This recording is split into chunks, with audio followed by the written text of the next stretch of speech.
বসেন। আমার মনে যে কিছুক্ষণ আগে আপনাদের সম্মুখে একজন মোনাজার ইসলাম এসেছিল, বুঝতে পারছেন না? বুঝতে পারছেন তো? বুঝলেন? উনি আমাকে বলেছিল, উনি কি বলেছিল? আমরা নাকি হাদিস বুঝতে পারি না। আমি বলছি বাবা, হাওয়ালা যদি দিতে হয় সহি কোনো কিতাবের হাওয়ালা দিবে, এমন খাতার মধ্যে নোট করে নকল করে কোনো লাভ নেই। তোমাদের যদি প্রকার পাতা থাকে একটা সহি বুখারী একটা হাদিস থেকে একটা হাদিস বর্ণনা করে দেখাও আমাদেরকে। মুসলিম শরীফ থেকে একটা হাদিস দেখাও, সিয়াসিল্লাহ থেকে একটা হাদিস আমাদের সম্মুখে দেখাও যে সহি বুখারী, সহি মুসলিম, জামে তিরমিজি, সুনান আবি দাউদ, আবু নাসাই, ইবনে মাজাহ শরীফের মধ্যে একটা হাদিস এসেছে। তার মধ্যে সম্মুখে নেই, কারণ ওনারা তো ঘুরে, ওনারা তো চলাফেরা করে তার উমুকের পিছনে চলে চলে। যেমন নাকি আমি বলবো না, আপনারা বুঝে নিয়ে বড় বড় ওলামাদের, ওনাদের বড় বড় ওলামারা নাম বলতে চাই না, সময়ের অনেক ঝুঁকি এবং সময় অনেক কম আমাদের মনে হয় আমাদের যখন ঘন্টি বাজায় উনি মনে হয় ওলামায়ে দেওবন্দের থেকে ঘুষ নিয়েছে। যখনই পাই আমরা এখানে আসি সঙ্গে সঙ্গে লাল বাতি চলে আসে, বেল ঘন্টা বাজিয়ে দেয়। আর এই যে দেওবন্দের কিছু বলতে পারো আর নাই পারো, এতক্ষণ যাবত কি যে বলে আমরা তো বুঝি না, নিজেও বুঝে না। যাই হোক, এই বিষয়ে ওনাদের সম্মুখে বিভিন্ন হাদিস এবং গ্রন্থ থেকে অসংখ্য দলিল পেশ করার জন্য আমাদের সম্মুখে উপস্থিত হয়েছেন। যিনি আসতে চাচ্ছিলেন না, তাদেরকে অনেক অনুরোধ করে আনা হয়েছে। ডক্টর প্রফেসর মুহাদ্দিসে কবির এবং শেখুল হাদিস বাংলাদেশ ঢাকা রাজশাহী মাদ্রাসার প্রফেসর হযরত মাওলানা মুফতি মোহাম্মদ মিশা সওদাগর শহীদ সাহেব, উনি এসে ওদেরকে জবাব দিবেন ইনশাআল্লাহ।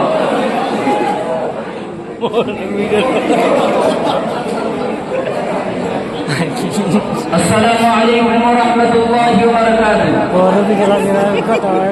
الحمد لله كفى وسلام على عباده الذين اصطفى، أما بعد فأعوذ بالله من الشيطان الرجيم. بسم الله الرحمن الرحيم. فقرأوا ما تيسر من القرآن. صدق الله العظيم. আজকের সভার সভাপতি মুহতামিম সাহেব এবং আমার প্রিয় নাইবে মুহতামিম সাহেব এবং দূর দূরান্ত থেকে আগত আসাতিজা এবং আমাদের সামনে ইলিম পিপাসী ভাইরা, আপনাদেরকে জানাই ওরা দেওবন্দি বলছেন কিরাত খালফাল ইমাম। কিরাত খালফাল ইমাম এই তো উর্দু শব্দ, ওকে বাংলাতে বলা হয় কিরাত খালফাল ইমাম, ওকে বলা হয় ইমামের পিছনে কিরাত পড়া অর্থাৎ পাঠ করা। তারা নাকি বলে আমাদের হাদিসগুলো সহিহ নয়। আপনারা দেখছেন আমি বুখারী আপনাদের সামনে পেশ করছি, সেই বুখারীর মধ্যে একটু হাদিস নাই, 100 হাদিস আছে। ইমামের পিছনে সূরা ফাতিহা এবং একটি সূরা পাঠ করা অত্যন্ত জরুরি। জরুরি বলা না, ফরজ, উর্দুতে বলা হয় এটা ফরজ, অত্যন্ত জরুরি। ওরা বলে সেটা জরুরি নয়, এটা মাকরুহ। মাকরুহ তাই বলে না, তারা বলে হারাম একটা। আরে ভাই, হারাম কাজ করে জানো তুমি? আমি একটা হাদিস দিয়ে ওদেরকে নিয়ে দিতে চাই। সহিহ বুখারী হাদিস নম্বর, সহিহ বুখারী পৃষ্ঠা নম্বর 67, হাদিস নম্বর 54। সুনান দারুকুতনি, ये সুনান দারুকুতনি বলেছে, ওরা কিতাবের নাম শুনে নাই। সুনান দারুকুতনি পৃষ্ঠা নম্বর 214, হাদিস নম্বর 1117। সুনানুল কবির লিবায়তি, এরা তো ওরা নাম শুনছি না, আপনার মন করে রাখেন এই কিতাবগুলো। খণ্ড নম্বর 2, হাদিস নম্বর 196। এই হাদিসের মধ্যে আন ইবনে তালিব রাদিয়াল্লাহু তাআলা আনহু কানা ওয়া ইউহিব্বু আন ইয়াকরা খালফাল ইমাম ফি যুহরি ওয়া আসরি বিফাতিহাতিল কিতাব। এই হাদিসের মধ্যে বলা হচ্ছে হযরত আলী রাদিয়াল্লাহু তাআলা বলেন আমাদেরকে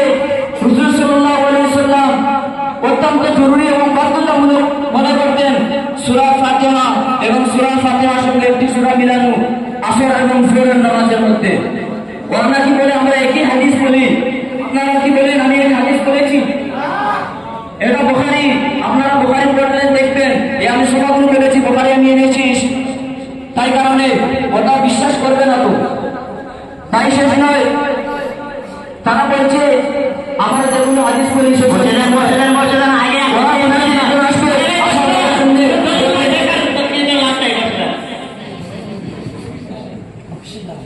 যাই হোক, জানি না কোথা থেকে এসে গেল, না কোনো হাদিস পেশ করতে পারে না কোনো কোরআন আয়াত পেশ করতে পারে, জানি না কোথা থেকে আসে। একটু আগে আপনাদের তর্জমা সাহেব আসলেন, এসে অনেকক্ষণ সময় এদিকে ওদিকে কথা বললেন, কোনো হাদিস পেশ করতে পারলেন না। তারপরে একজন মুনাফিরকে আহ্বান করলেন, তিনি আসলেন। আর তর্জমা সাহেব ওদের আসার জন্য কেমন আহ্বান করলো জানেন? যে আমাদের একজন মুনাফির আসতে চেয়েছিলেন না, তো আমি জোর করে নিয়ে আসছি। আরে আসতে চাবে কেমনে? বেলবন্দির সেখানে করতে হবে, আমাদের কাছে কোনো তো দলিল নেই, জানে কেড়ে হেরে যাবো। আর দেওবন্দির সাথে এই জন্য আসতে চাই না, দেওবন্দির কাছে দলিলের ভান্ডার, এই জন্য আসতে চাই না।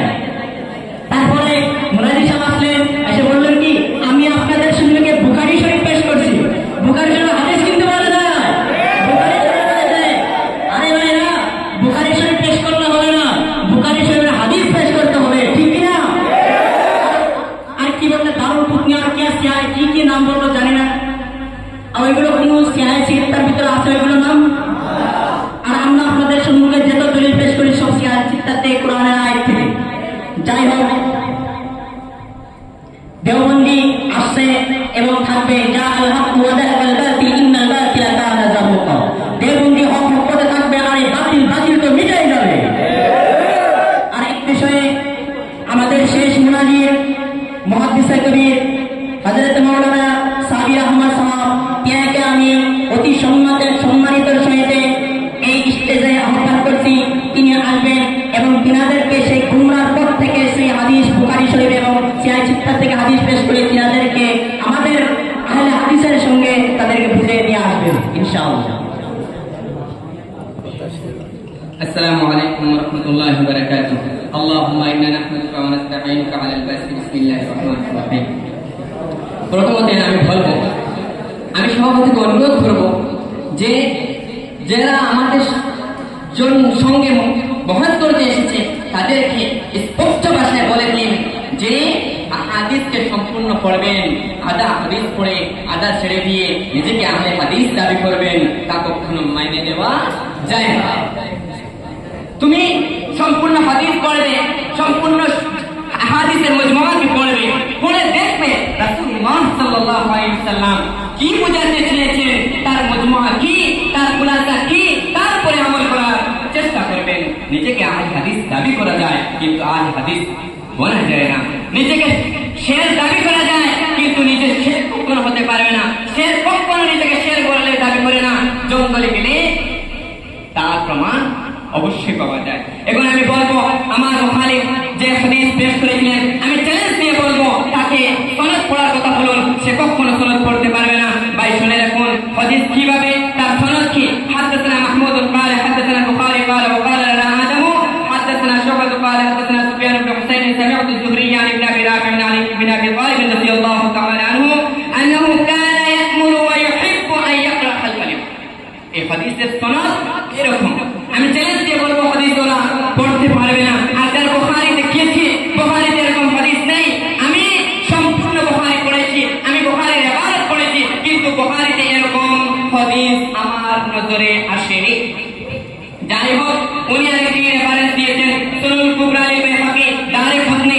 আমি দারে কুতনির মধ্যে এই হাদিস পেয়েছি। আমি আপনাদেরকে শোনাচ্ছি হাদিসের সনদ এবং হাদিসের মতন উভয় আমি আপনাদেরকে শোনাবো, আর আপনারা নিজেই ফয়সালা করবেন যে হাদিসের মধ্যেও মতনের মধ্যেও যোগ রয়েছে, সনদের মধ্যেও যোগ রয়েছে। আপনারা শুনুন। হাদাসানা ইসমাঈল ইবনে মুহাম্মদ ইস-সাফার قال حدثنا عباس بن محمد قال حدثنا عبد الصمد بن النعمان قال حدثنا شعبة عن سفيان بن حسين عن الزهري عن رافع وكي বলেছিল عن ابن رافع عن أبيه أن علي رضي الله تعالى عنه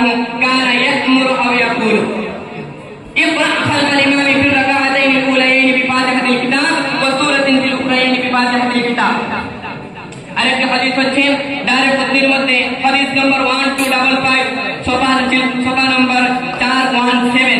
আপনারা দেখুন, আপনারা যদি এই হাদিসগুলো আপনারা না পান আমার সামনে নিয়ে আসবেন, আমি আপনাদেরকে দেখিয়ে দেব।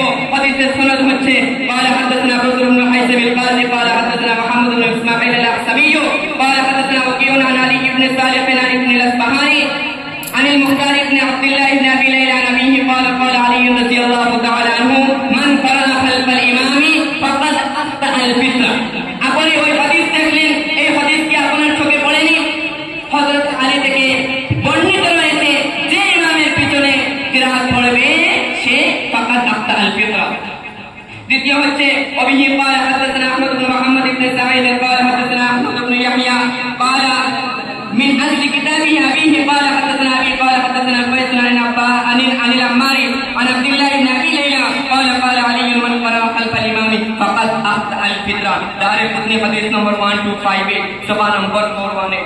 এবং এই হাদিসে দেখবেন অবিহি قال حدثنا عبد الله عن معمر عن الزهري عن عبيد الله بن ابي رافع عن علي كان يقول اقرأ في الظهر والعصر خلف الامام في كل ركعه بأم الكتاب। প্রতি রাকাতের মধ্যে কিরাত করার কথা বলা হয়েছে, শুধু প্রথম 2 রাকাতে নয়। মনে রাখবেন, এই যে আপনারা যে হাদিস পেশ করেছেন আমি এটাকে সাপোর্ট করি, এরকম হাদিস রয়েছে, আর আমরা যে হাদিস পেশ করেছি এরকম হাদিস রয়েছে, কিন্তু উভয় হাদিস দেখতে হবে কোন সময় কোন হাদিস রাসূলুল্লাহ সাল্লাল্লাহু আলাইহি ওয়াসাল্লাম বলেছেন, কোন সময় হযরত আলী কোন হাদিস বলেছেন, এবং কোন সময় হযরত আলী কারাত খালফাল ইমাম থেকে বাধা দিয়েছিলেন। আপনারা উভয় হাদিস দেখে এবং তারপরে নির্ণয় নেবেন যে কোন হাদিস গ্রহণযোগ্য আর কোন হাদিসকে আমরা পালন করতে পারবো না। উভয় হাদিস রয়েছে, কিন্তু মানার মতো হাদিস রয়েছে। রাসূলুল্লাহ সাল্লাল্লাহু আলাইহি ওয়াসাল্লাম যে সময় এই হাদিসগুলো বলেছিলেন সেই সময় ছিল তার শেষ সময়। এটা আপনারা মনে রাখবেন। এখন তোমরা যে হাদিস নিয়ে বেশি ভালো যে লা সালাতা ইল্লা ফি ফাতিহাতিল কিতাব, এই হাদিসটি বারবার ওনারা পড়েছেন, এই হাদিসটি সম্পূর্ণ বলেননি। সম্পূর্ণ হাদিস রয়েছে বুখারীতে 256, মুসলিমে 396, আবু দাউদ 288, আহমদ মুহাদ্দাবাইন 118, তিরমিজি 247, নাসাই 915, ইবনে মাজাহ 837। লা সালাতা ইল্লা ফি ফাতিহাতিল কিতাব ওয়া আয়াতাইনি মাহা। আপনারা সূরা ফাতিহাকে মানবেন, আর পরে 2 আয়াত রয়েছে এগুলো মানবেন না।